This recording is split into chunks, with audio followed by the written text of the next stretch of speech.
Good afternoon there, my Facebook friends. This is Dana Stevens again coming to you from Chicago. I want to share with you my thoughts concerning the election. But prior to getting into that, I want to lay the foundation from my first video concerning my thoughts on the killings of our black men. And what I laid there was, we as whites brought you as blacks to America for one purpose and one reason only, and that is to be a slave. And all of our systems were devised as ways to keep you oppressed under our control. But as you know, we have not been able to fully do that. So lastly, we have resorted to shooting and killing your men. Now from there, I want to go into Genesis chapter 15, starting at verse 12 and ending on verse 14. And it says that as the sun was going down, Abram, and we know who later became Abraham, fell into a deep sleep, and a terrifying darkness came down over him. Then the Lord said to Abram, "You can be sure that your descendants will be strangers in a foreign land, where they will be oppressed as slaves for 400 years. I'm going to stop at verse 13 here, and I'll get to 14 in a second. I want to go to Trump. Donald Trump is not the Antichrist, but what he is he is the manifestation of the hidden hearts of white America. White Americans' hearts were revealed last night when Donald Trump rose to power. They revealed that they need and want a man who will protect their fears, their biases, and their hatreds towards you as black Americans, so that we can remain in control. That's it. It's not ignorance, because education can break that, but it is a heart condition which only God can transform. So now I want to go back, and I want to say to my white Americans, where we were brought up, and you know, if you are white, that we are good people, that yeah, we might have a couple bad eggs in the bunch, but for the most part, we are just good people. And we would never ever think for a moment, Genesis chapter 15 verse 14, that says this, "But I, God, will punish the nation that enslaves them. And in the end, they, you, my chosen black brothers and sisters," or the Hebrew slaves back in the New Testament, "will come away with great wealth." White America, chapter 15 of Genesis, verse 14, is for us. God is going to punish us for how we have enslaved our black brothers and sisters, how we murdered Native American Indians in coming here to take their land. And why do I believe that is happening? And why is it so close? It was 400 years that the Hebrews were slaves in Egypt.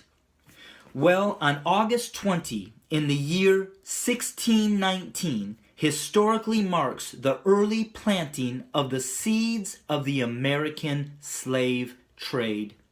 Although American slavery was not a known institution at that time, this group of Africans were the first to go on record to be sold as involuntary laborers.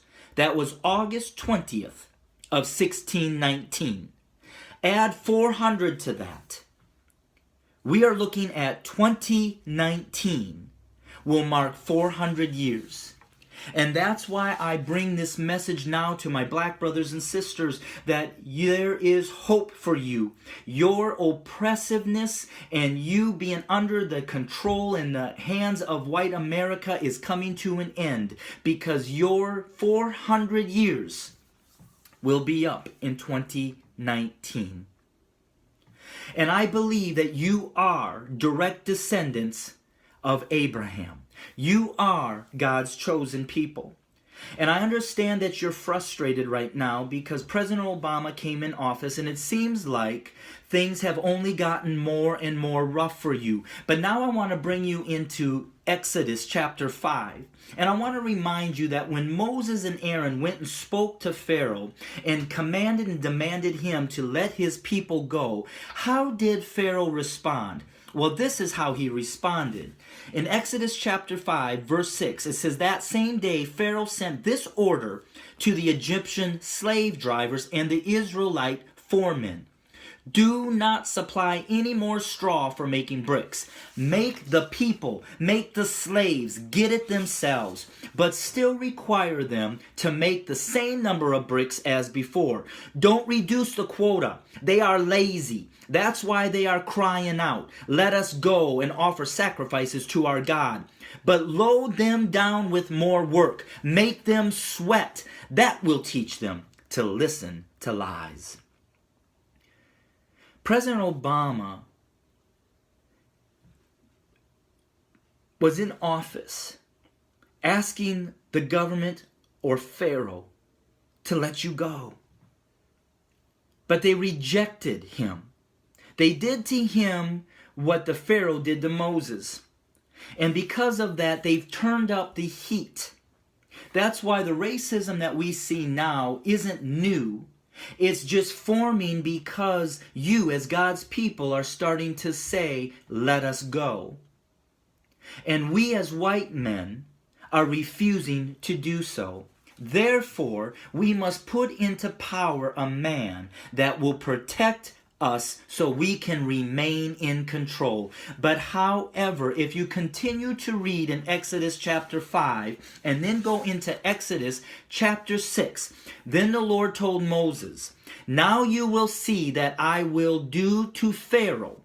When he feels the force of my strong hand, he will let my people go. In fact, he will force them to leave his land. Therefore, now I say this to you, my black brothers and sisters. Therefore, God said, say to the people of Israel, I am the Lord.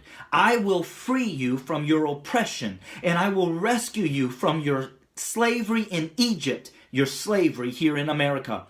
I will redeem you with a powerful arm and great acts of judgment. I will claim you as my own people, and I will be your God. Then you will know that I am the Lord your God, who has freed you from your oppression in Egypt, from your oppression in America. And I will bring you into the land I swore to give Abraham, Isaac, and Jacob. I will give it to you as your very own possession. I am the Lord." Today might seem like gloom and doom for you, my black brothers and sisters. But greater than the Pharaoh is a God that has chosen you as his people, as direct descendants from Abraham. Your 400 years is coming to an end. Your oppression is coming to an end. Your freedom is on the brink. So what do? You start to get your lives in worshiping God. You return to your God. You dedicate your lives to him. You seek his face and watch him do the rest. So to my Facebook families and friends, some of this might be a lot for you to take in, because we as white Christians have never taught you this truth. In fact, we have kept it from you to keep you from knowing who you really are. But God is about to bring judgment, and the tables are about to turn. And you, my black brothers and sisters, are about to be released and be given what God has promised you. So I want you to hold on, my black brothers and sisters in America and across the world. And I want you to know that your God is about to move his mighty hand and show you that he has not forgotten about you, that he's heard your cries, and your deliverance is nigh. Thank you for listening.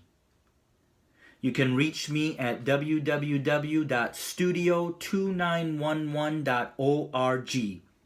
Again, that's www.studio2911, studio2911.org. So on this day, be encouraged and know that we serve a mighty God. God bless you.